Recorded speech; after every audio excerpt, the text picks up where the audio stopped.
A woman was lying face down on the cement, deeply embedded in it. A cement truck overturned in the middle of the road. The driver was trapped and barely breathing inside. A man told firefighters to leave the driver alone because a woman had been knocked into the cement.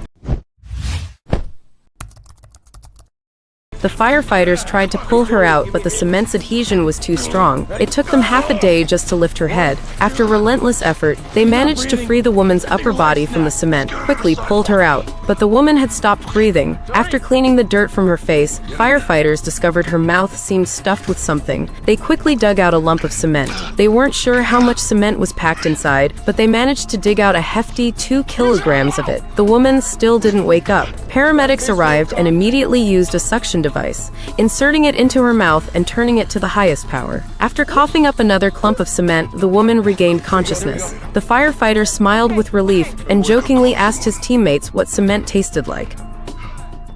A woman's lower leg bent into a 90-degree angle, causing her to scream in pain.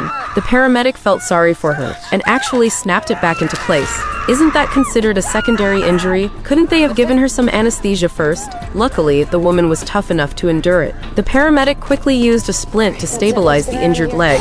Meanwhile, the head of the driver at fault was stuck in the windshield. His bald head was awkwardly poking through the glass. A firefighter climbed onto the roof to stabilize his head, making sure he stayed still. They covered the man's head with a piece of cloth and slowly used a saw to cut through the glass, being careful not to cause further injury. Thankfully, the firefighters' skills were excellent, and the glass was quickly split in two. The man was then placed on a stretcher and taken to the hospital. The man used a bottle opener to twist on the woman's head. This was necessary to release intracranial pressure, as her eyes were bloodshot and her intracranial pressure was dangerously high. It turned out the man was a military doctor on leave visiting family. Using his skilled techniques and professional methods, he assisted the firefighters greatly during the train derailment accident. Suddenly, the military doctor collapsed. The firefighters noticed a large bruise on his abdomen. I've never seen a little bruise before. They carried him outside to the red zone for emergency treatment. However, the doctor took one look and declared him dead. Black,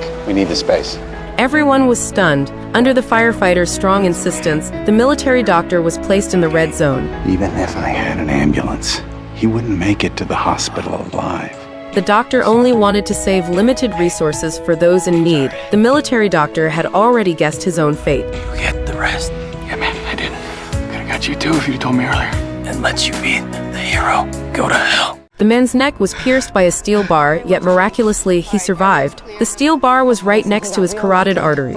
Moving just 1 millimeter could have been fatal for him. The man yelled in pain. Using an electric saw was out of the question. The vibrations would only intensify his suffering. What about a torch? At this point, the man's heart rate soared. The firefighters decided to use oxyacetylene cutting immediately. Seeing sparks fly made the man a bit nervous. Soon, the steel bar ahead was sawed through. At this moment, the man felt a bit overwhelmed, thinking he might not make it. A firefighter made a bet with him using 6 cans of beer that he would come out of it safe and sound, which helped calm his nerves. Carefully, they helped the man out and rushed him to the hospital. Not long after, that firefighter kept his promise, bringing 6 cans of beer to the hospital to visit the man. They raised their glasses together in celebration, grateful to be alive.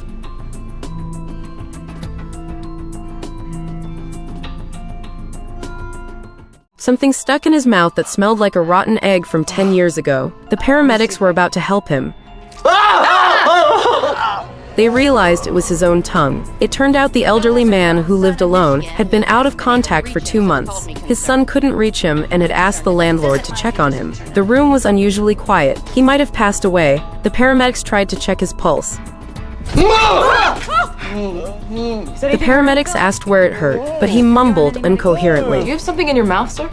A dark, foul-smelling object stuck inside. They told him to spit it out, but he shook his head frantically. Got closer, a terrible stench hit them. It turned out the old man had accidentally bitten his tongue and neglected it, leading to severe infection. After administered some IV fluids, they took him to the hospital. It seemed his tongue couldn't be saved. If his son had been there sooner, the situation might not have become so dire. How long has it been since you last visited your parents? A man tried to steal some beer, but ended up with a broken arm when the beer barrel rack collapsed on him. It turned out that a group of young people had snuck in, aiming to steal a few barrels, but one of them got his arm pinned. What exactly happened here? Their original plan was to take the barrels from the top, but they weren't tall enough. So they decided to pull the barrels out from the bottom, like a game of Jenga, which led to the accident. Firefighters used ropes and ladders to try to stabilize the rack and prevent the barrels from falling. Just as they all pulled together, the topmost barrel suddenly fell.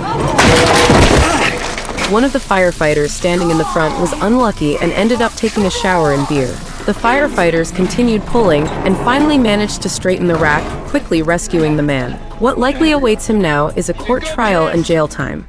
A man, eager to experience the thrill of bowling collisions firsthand, ended up getting himself stuck inside the bowling machine. At that moment, the man was sweating profusely and appeared to be in a lot of pain. Another team went around to the maintenance area in the back and began dismantling the steel plates. Firefighters used an extra-long screwdriver to gradually take apart the machine. However, the man's fingers had gone numb, with no detectable pulse, and his arm's blood circulation was cut off. The excessive sweating caused him to pass out. Firefighters brought in cutting tools, and the intense vibrations jolted the man awake from his shock. Working against the clock, the firefighters finally removed the bearings and pulled the man out. Just as the firefighters were about to wrap up, another unexpected incident occurred. His colleagues, instead of helping, showed signs of discomfort but continued to mock and even burst into laughter like pigs. Come on, little buddy.